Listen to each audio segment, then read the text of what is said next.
Hello भाइयों, मैं हूं आपका दोस्त, आपका होस्ट मयंक तिवारी। वेलकम आपका मयंक रसल के नए एपिसोड में। आज हम फुल फ्लैजेड रॉ को रिव्यू करेंगे जो 15 सितंबर को हुआ है स्प्रिंगफील्ड मैसाचुसेट्स में। मुझे कभी इसका नाम प्रोनाउंस करते बना नहीं, मैसाचुसेट्स। चलिए, खैर आगे बढ़ते हैं। रॉ की शुरुआत होती है, हम देखते हैं कि हाँ, एक चीज सबसे पहले तो मैं बोलना चाहूंगा, रॉ में आजकल जिस तरीके से सुपरस्टार्स की एंट्री दिखाई जाती है, कोई गली से निकल के आ रहा है, कोई बस से निकल के आ रहा है, कोई किचन से निकल के आ रहा है, कोई छत से आ रहा है और बड़ा स्टाइल मारते हुए। ये पहले की रॉ या स्मैकडाउन में ऐसा नहीं होता था। रॉ या स्मैकडाउन डायरेक्ट पॉइंट से चालू होती थी। आजकल ये कुछ होने लगा है जहाँ पे सुपरस्टार्स को इस तरीके से एंट्री दी जाती है। पीएलई वगैरह में भी मैंने देखा है कि सुपरस्टार्स को अलग अलग तरीके से दिखाया जाता है। ऑलरेडी उनको एडवर्टाइज कर दिया जाता है, लेकिन फिर भी वो एक तरीका है शायद दिखाने का। लेकिन मुझे वो थोड़ा सा अनरियल सा लगता है, क्योंकि जानबूझ के वो किया जा रहा है। सुपरस्टार्स एंट्री मार रहे हैं, पब्लिक का शोर होता है, अरे वाह ये भी है, अरे वाह वो भी है। ठीक है, अपना तरीका, लेकिन थोड़ा सा मुझे अनरियल सा लगता है। बाकी आपका क्या सोचना है इस बारे में, तो आप मुझे कमेंट में बताइए। बहरहाल हम शुरुआत करते हैं आज रॉ के रिव्यू के साथ में। तो सबसे पहले शो की शुरुआत होती है बट ऑब्वियस आप हम सबके फेवरेट जॉन सीना के साथ में। म्यूजिक हिट होता है, एरिना शोर से गूंज उठता है, जॉन सीना का म्यूजिक बजता है, वही ब्लैक स्क्रीन, फिर उसके बाद चमक धमक वाली लाइटें, जॉन सीना उछलते कूदते हुए आते हैं। हालांकि ये जॉन सीना का होम टाउन था, तो ऑब्वियस सी बात है क्राउड उतना ही एनर्जेटिक था। और जॉन सीना, यार जॉन सीना की बात ही अलग है यार। ये बंदा मतलब 2003-4 के आसपास जब इसने शुरुआत की थी, तब से लेके आज तक इसकी एनर्जी और उसके लुक्स में, इसकी परफॉर्मेंस में, इसकी एंट्री में, और जिस तरीके से इसको लोग रिस्पॉन्स करते हैं, क्राउड रिस्पॉन्स करता है, आज भी इसकी किसी भी तरह की चीजों में कोई कमी नहीं है। ये जब जैसा था आज भी वैसा है। अभी तो ये आलम है कि जॉन सीना के रिटायरमेंट टूर पर हम लोग हैं, और हम सब भी उसी राइड पर हैं जहां जॉन सीना दिसंबर में रिटायर हो जाएंगे। तो आज वो एड्रेस करने आए हुए थे ब्रॉक लेसनर को, क्योंकि लास्ट वीक में ब्रॉक लेसनर ने उन्हें फिर से F5 दे दिया था। जॉन सीना की एंट्री होती है, जॉन सीना रिंग में आते हैं। रिंग में आने के बाद वो एलिसिया टेलर जो किनारे बैठी थी अनाउंसर, उनकी तरफ यूं इशारा करते हैं। एलिसिया टेलर खड़ी हो जाती हैं। उसके बाद वो अनाउंस करती हैं, the last real champion John Cena. हमारी बारहसिंगा, मतलब एलिसिया टेलर, क्योंकि बारहसिंगा से दिखती है। बारहसिंगा आपको पता है क्या होता है? डियर होता है, एक सांभर होता है जिसके 12 सींग होते हैं। तो वो अनाउंस करती हैं, जॉन सीना बड़े खुश हो जाते हैं। उसके बाद क्राउड भी काफी शोर मचाता है। शीना अपनी शुरुआत में ही कहते हैं वो अपने होम टाउन को रिप्रेजेंट करते हैं। उन्होंने कहा था मैंने फुटबॉल यहाँ से खेला था, और जिंदगी का कैरियर की शुरुआत, उनकी जिंदगी के कैरियर की शुरुआत वहां से हुई थी। आज वहां लौटकर उनको बेहद खुशी हुई है। उन्होंने माना कि रिटायरमेंट टूर है, लेकिन क्राउड का जो प्यार, उन्हें जोश मिला, उससे वो फिर से उन्हें फिर से जवान होने का एहसास मिल गया। उसके बाद जॉन सीना डायरेक्ट सारी बातों को छोड़कर ब्रॉक लेसनर पर आ जाते हैं। वो ये कहते हैं कि मैं लास्ट रियल चैंपियन हूं, और ब्रॉक लेसनर रेसल पलूजा में इस लास्ट रियल चैंपियन को मारना चाहता है। ये बात सुनते ही वहां बैठा क्राउड एफ यू लेसनर को चैंट करता है। और जॉन सीना नेटफ्लिक्स को भी एड्रेस करते हैं कि ये जो लेसनर से बात करना चाह रहे हैं, इन्हें लेट देम चैंटिंग, मतलब उन्हें बोलने दीजिए जो बोलना है।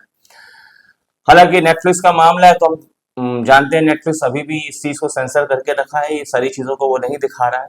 उसके बाद बात को कंटिन्यू करते हैं। सीना ने आगे कहा कि लेसनर जब जब WWE में रिटर्न आए, उन्होंने डायरेक्ट आकर मुझे अटैक किया है, मुझे टारगेट किया, मुझे चैलेंज किया है, मुझे धोया है, मारा पीटा है, जो भी है। उसके बाद वो ये भी कहते हैं कि लेसनर उनकी लाइफ में सबसे टफेस्ट कॉम्पिटिटर्स में से एक थे, और उन्होंने कुछ कहा कि बैक में हमारे मैचेस हुए हैं। उसके बाद सीना ने कहा कि अगर मैं चाहूं तो लेसनर के इस चैलेंज को नो बोल दूं, ये सबसे कंफर्ट होगा, सेफ होगा।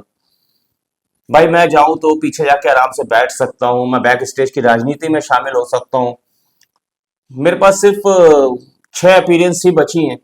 कोई स्मार्ट आदमी होता तो वो नो कह देता, लेकिन जैसे वो लेकिन कहते तो क्राउड में थैंक यू सीना के चैंट होते। हालांकि देखिए, हो सकता है ये स्क्रिप्ट में ना हो, जॉन सीना की लाइन कुछ और हो, लेकिन थैंक यू सीना पे एक अकलमंद रेसलर या जो प्रोफेशनल रेसलर होते हैं, जिनको माइक पर भी बोलने का उतना ही अच्छा तजुर्बा होता है जितना वो रिंग में अपना परफॉर्म करते हैं, थैंक यू सीना पे ही जॉन सीना ने रिवर्ट किया कि यस, यही वो वजह है जिस वजह से मैं बोलूंगा यस, यस मैं ब्रॉक लेसनर से लड़ूंगा। उसके बाद सीना कहते हैं कि मैं पीछे हटने वाला नहीं हूं, मैं हार मानने वाला नहीं हूं। और फिर वो खुद से सवाल करते हैं क्या मैं ब्रॉक लेसनर से डरता हूं? तो पब्लिक ने एक्सपेक्ट किया था कि सब बोलेंगे नो, लेकिन सीना कहते हैं यस मैं ब्रॉक लेसनर से डरता हूं। हो सकता है मैं ब्रॉक लेसनर से हार जाऊं, हो सकता है मैं फेल हो जाऊं, लेकिन क्या मैं पीछे हट सकता हूं, क्या मैं गिव अप कर सकता हूं? फिर जॉन सीना कहते हैं हेल नो, वही एनर्जी वही सब कुछ, और पब्लिक को उस तरीके से जॉन सीना ने मोटिवेट किया। फिर कहा कि रेसल पलूजा में एक बहुत ऐतिहासिक मैच होगा, और वही सब चीजें बोलकर जॉन सीना चले जाते हैं। हालांकि मैं इस बारे में ये कहूंगा कि ये जो फाइट अभी जॉन सीना और ब्रॉक लेसनर की दिखाई जा रही है, ये कोई ऐसा बिल्डअप नहीं है। ये तो ऐसा है कि जॉन सीना का रिटायरमेंट टूर हो रहा है तो रैंडी ऑर्टन को भी डाल दो, उनको सीएम पंक से भी लड़वा दो, उनको आर ट्रूथ से भी भिड़वा दो। कौन बचा है? ब्रॉक लेसनर, हाँ ब्रॉक लेसनर को भी भिड़वा दो। अब या तो जॉन सीना से पूछा जा रहा होगा भाई तुम बता दो तुम जाने से पहले कितनों से लड़ना चाहते हो, नाम बता दो, लिस्ट लिख के दे दो। तो उन्होंने बहुत सारे नाम बोलिए, और जॉन सीना ने ख्वाहिश जताई थी the Dwayne Johnson, the Rock Johnson भी आकर के उसके साथ फाइट करें। अब देखिए जॉन सीना की कितनी चीजें मानी जाती हैं। इस तरीके से पहला सेगमेंट रॉ का यहाँ पे खत्म होता है। अच्छा हाँ, मैं यहाँ पे बताना भूल गया कि सीना की शुरुआत, सेगमेंट की शुरुआत रॉ की सीना से हुई थी, लेकिन इससे पहले बैक स्टेज में हम देखते हैं कि दोनों ऊसो ब्रदर्स भाई लोग गले में हाथ डाल के मस्ती मजाक करते हुए पार्किंग लॉट में चले आ रहे हैं पीछे से। तभी वहां पे एले नाइट आ जाते हैं और वो सीधा आके जे ऊसो से भिड़ जाते हैं, क्योंकि लास्ट वीक में जे ऊसो ने उनको स्पीयर मार दिया था, उसकी खुन्नस होने चढ़ी थी। तो ये साले ऐसे लड़ रहे थे जैसे गली मोहल्ले के बच्चे लोग नहीं होता, तूने मुझे उस दिन मार दिया था आज मैं तुझे मारने आऊं। वो बीच में दूसरा भाई बीच बचाव कर रहा है, तभी वहां पर टकला एडम पियर्स वहां पे पहुंच जाता है और वो दोनों को बोलता है कि भाई तुम लोग शांत रहो, चुपचाप रहो, थोड़ी देर बाद अगर मेरे ऑफिस में मिलना मैं वहां बातचीत करूंगा। इस तरीके से बातचीत होती है।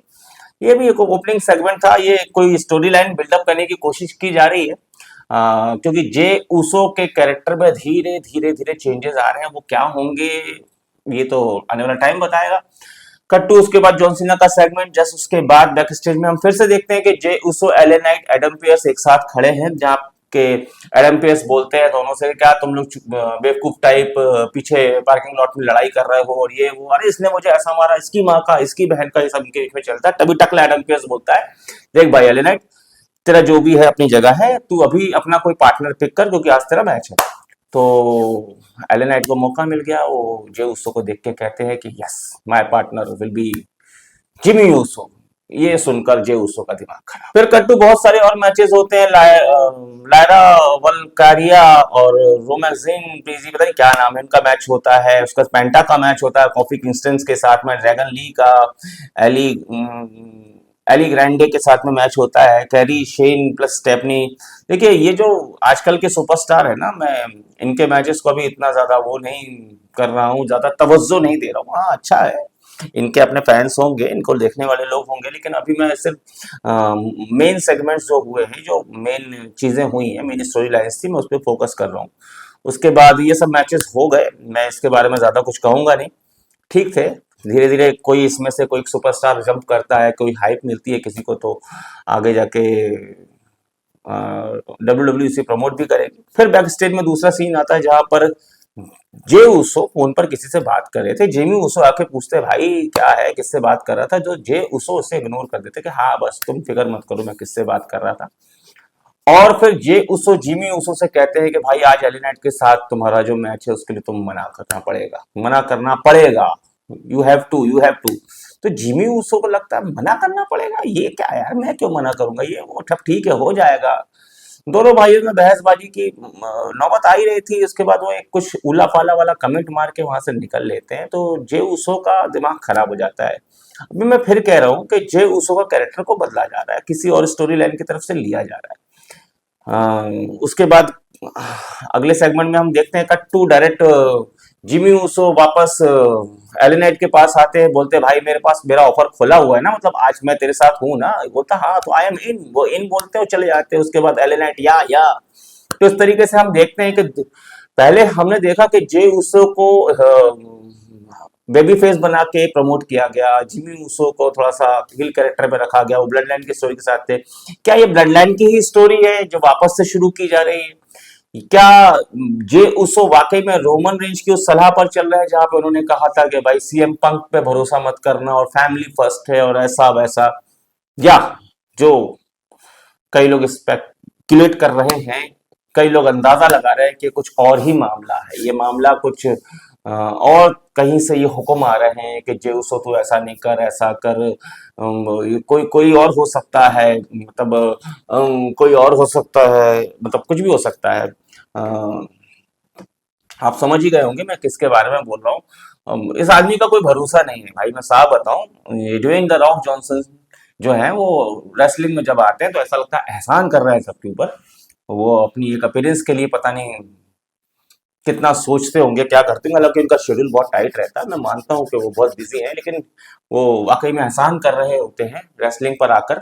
और हमको उनका ये एहसान भी बहुत अच्छा लगता है, हम चाहे वो एहसान, हम चाहते हैं वो ऐसा एहसान करते रहे हमारे ऊपर। तो चलिए खैर आगे बढ़ते हैं। अब आते हैं उस सेगमेंट पर जिसका सबको बेसब्री से इंतजार था, मियां बीवी वर्सेस मियां बीवी। म्यूजिक हिट होता है, सेथ रॉलिंस एंट्री करते हैं, सेथ रॉलिंस आते हैं, सेथ रॉलिंस के ओ पब्लिक का गाना शुरू, उसके बाद उनके पीछे से उनकी धर्म पत्नी बैकी लिंच की एंट्री होती है। दोनों ने काली वेशभूषा पहनी थी, दोनों रिंग के अंदर एंट्री करते हैं। सबसे पहले सेथ फ्रिकिंग रॉलिंस पब्लिक को थोड़ा सा बेइज्जत करते हैं, उसके बाद फिर वही उनका I am revolutionary, I am visionary, इस तरीके से वो अपना इंट्रोडक्शन करते हैं, हालांकि उनकी थोड़ी देर पहले ही बेइज्जती हो चुकी थी। उसके बाद वो अपनी धर्म पत्नी का भी इंट्रोडक्शन करते हैं कि you are women's intercontinental champion, इस तरीके से, और पब्लिक बू करती है तो वो बोलते हैं सम रिस्पेक्ट, कुछ रिस्पेक्ट दो मेरी बीवी को, show some respect, show some respect, लेकिन पब्लिक कहाँ रिस्पेक्ट देने वाली थी। इसके बाद वहां पे एजे ली की चैंटिंग शुरू हो जाती है, बेकी लिंच माइक लेती हैं, वो कहती हैं कि हाँ उससे या उसके बारे में मुझे भी बहुत कुछ बोलना है। जैसे ही वो कुछ बोलने को होती है म्यूजिक हिट होता है एजे ली का।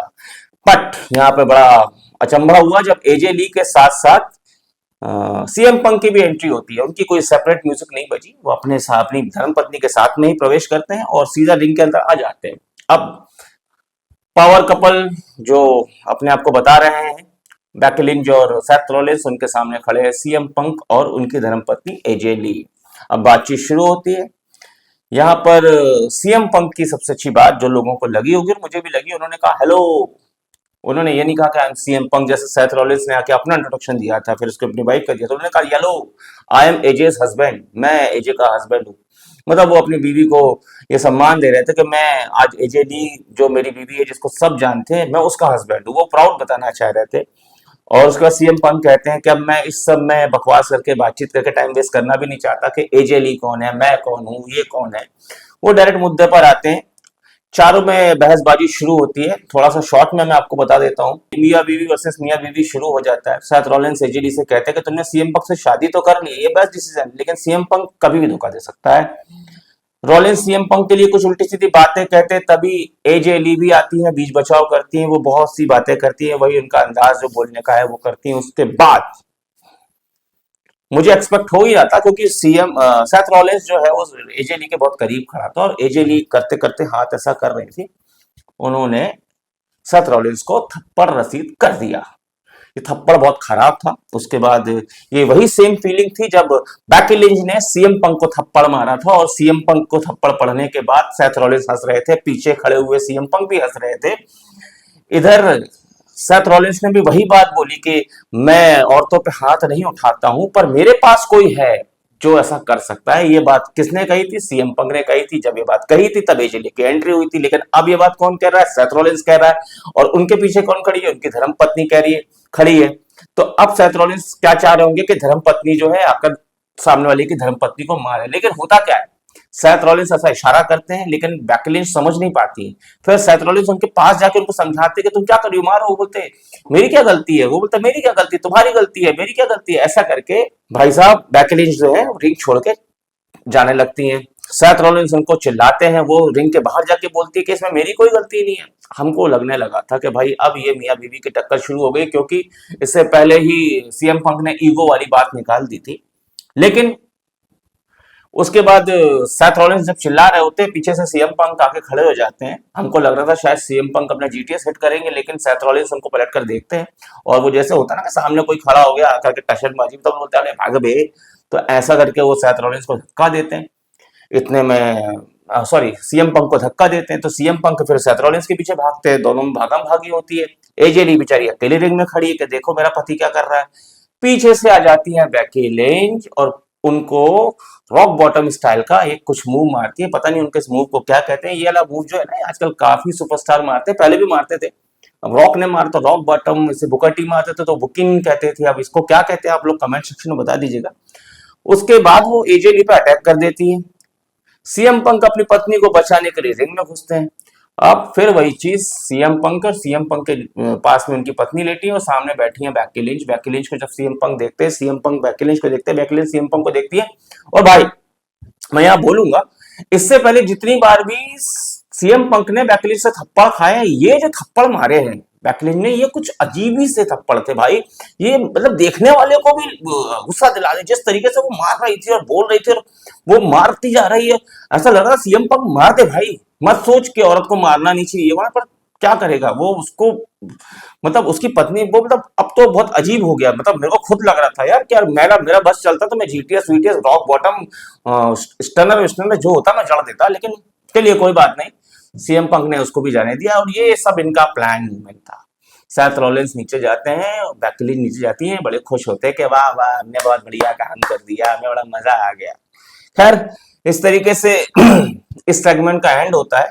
बड़ा मजेदार सेगमेंट था, कुछ चीजें इसमें एक्सपेक्टेड थी और कुछ चीजें इसमें अनएक्सपेक्टेड थी। सेथ रॉलिंस का थप्पड़ खाना एजे ली से और बाकी बहुत कुछ, और बाकी अनऑब्वियस तो यही था कि ये मतलब अनएक्सपेक्टेड तो यही था कि वो पीछे से आके मार देगी। बड़ा अच्छा सेगमेंट था, इनकी बुकिंग अच्छे तरीके से हुई थी। अब इसके बाद हम आ जाते हैं शो के मेन इवेंट पे, जहां पर जिमी ऊसो एले नाइट के साथ में लड़ रहे हैं ब्रॉन ब्रेकर से और ब्रॉन्सन रीड से। ये मैच इतना खास नहीं था, मैं ज्यादा कुछ नहीं कहूंगा। हाँ, मेन इवेंट के नाम पे कुछ डाल दिया हो गया, और एक्सपेक्ट था कि लास्ट में कुछ होगा तो वही हुआ। लास्ट में जे उसो बचाने आते हैं, वो चेयर शॉट से हमला करते हैं और फिर वो, हाँ इस बार उन्होंने हाथ मिलाने की कोशिश की एले नाइट से, पर एले नाइट ने हाथ भी मिलाया और फिर उनको वो अजीब सा मूव मार दिया। मेरे को उनके मूव का नाम याद नहीं है अभी, स्टनर टाइप का कुछ मूव जैसा लगता है, लेकिन हाँ उसके बाद ये सेगमेंट, क्योंकि लास्ट वीक में उन्होंने स्पीयर मारा था, इस बार इन्होंने अपना मूव मार लिया, बातचीत बराबर हो गई। इधर मैं एक बात कहूंगा कि ये जो उसूस ब्रदर है, ये तब तक ठीक थे जब तक ये ब्लड लाइन के अंदर थे, मुझे अच्छा लग रहा था देखने में। लेकिन अब जिस तरीके से इनकी बुकिंग हो रही है, इनको इतनी हाइप मिल रही है, इतना ज्यादा प्रमोट किया जा रहा है, वो आते हैं ऊसो का जो ये करते हैं, तब तक भी वो ठीक लगते हैं, लेकिन उसके बाद ऐसा लग रहा है जबरदस्ती घसीटा जा रहा है कि कुछ है नहीं। अभी कोडी रोड्स भी गायब है, आएंगे वो भी, और रोमन रेंज तो पता है छुट्टियों पे जाते हैं, और जॉन सीना तो कुछ ऐसा कुछ बड़ा है नहीं, तो जो जे उसो और जिमी उसो को प्रमोट किया। जे उसो को तो कर चुके हैं, रॉयल रंबल जिता दिया, सब कर दिया, लेकिन अभी और कितना, किस स्टोरी लाइन किस दिशा में जा रही है और इन दोनों भाइयों से ही क्यों शुरुआत की जा रही है, इनमें जो डिफरेंसेस आ रहे हैं। पहले जे उसो बेबी फेस थे, फिर जिमी उसो हील थे, अब वो शायद कुछ चेंज हो रहा है या क्या हो रहा है वो आगे जाकर पता चलेगा। और मुझे अभी तक इसका गणित समझ में नहीं आ रहा, हो सकता है कुछ हो इसके पीछे, हो सकता है कोई बड़ी चीज भी हो। मैं अभी किसी भी चीज से एग्री और डिसएग्री दोनों नहीं कर रहा हूँ। अगर आपको कुछ भी लगता है तो आप प्लीज कमेंट सेक्शन में बताइएगा। और हाँ, अभी मैं अगली स्मैकडाउन को कवर करने वाला हूँ, उससे पहले या उसके बीच में अगर मेरे पास टाइम रहा तो मैं आपको कोशिश करूंगा, क्योंकि ये बहुत बड़ा फ्यूड है जो अभी से नहीं, कई मतलब एक दशक से चल रहा है, John Cena versus Brock Lesnar का, जो कि शायद रेसल पलूजा में ये इनका एंड है। तो अगर मेरे पास वक्त रहा तो मैं कभी आपको John Cena versus Brock Lesnar की जो हिस्ट्री रही है, मैं उसका एक वीडियो लेकर आपको इस चैनल पर दिखाऊंगा। अगर आपको चाहिए हो तो प्लीज आप मुझे कमेंट सेक्शन में बताइएगा। फिर वही बोलूंगा कि आपका ही अपना चैनल है, मैंने अभी अपनी शुरुआत की है। अगर आपको मेरा काम सही लग रहा है, अगर आपको लग रहा है कि हाँ मुझे कुछ चेंजेस करना चाहिए प्रेजेंटेशन में, ये इधर ही है, इसमें तो चेंज करना ही है, और भी चीजों में, तो आप मुझे गाइड कीजिए, मैं आपके हिसाब से भी आपकी चीजों को लेके चलूंगा। और देखते रहिए रेसल मयंक, और प्लीज जाने से पहले शेयर कीजिए, वीडियो को लाइक कीजिए, कमेंट कीजिए और चैनल को सब्सक्राइब कीजिए। बाकी फिर क्या है, मिलते हैं। जय हिंद।